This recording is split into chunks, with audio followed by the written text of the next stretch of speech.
इस मौलवी को तूने इस हद तक पहुंचाया, उसमें किस किस का हिस्सा था। तेरे घर में जो सबसे नालायक बच्चा है उसे तू कहता है ये स्कूल में कामयाब नहीं, इसे मदरसे में दाखिल करा दे।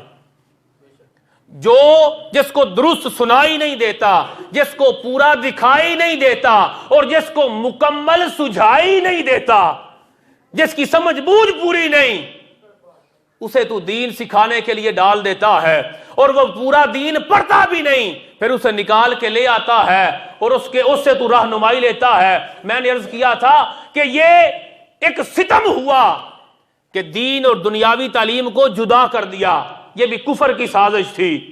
फिर उसमें हम शामिल हुए। फिर इस आलिम दीन को तूने 13वां और 14वां कमी बना दिया। इसमें तू खुद मुलव्वस था।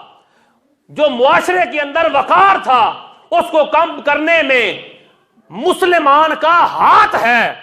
अब वो इस काबिल ना रहा। मगर अगर दीन इस्लाम को मजबूत करना चाहते हो तो फिर आलिम दीन को मजबूत करना होगा। अगर दीन की इज्जत करना चाहते हो तो फिर आलिम दीन की इज्जत करना होगी। ये हो नहीं सकता कि तू दीन की इज्जत दिल से करे और मुबल्लिग दीन को हकारत से देखे। ये दुई है, ये तजाद है, ये पॉसिबल नहीं।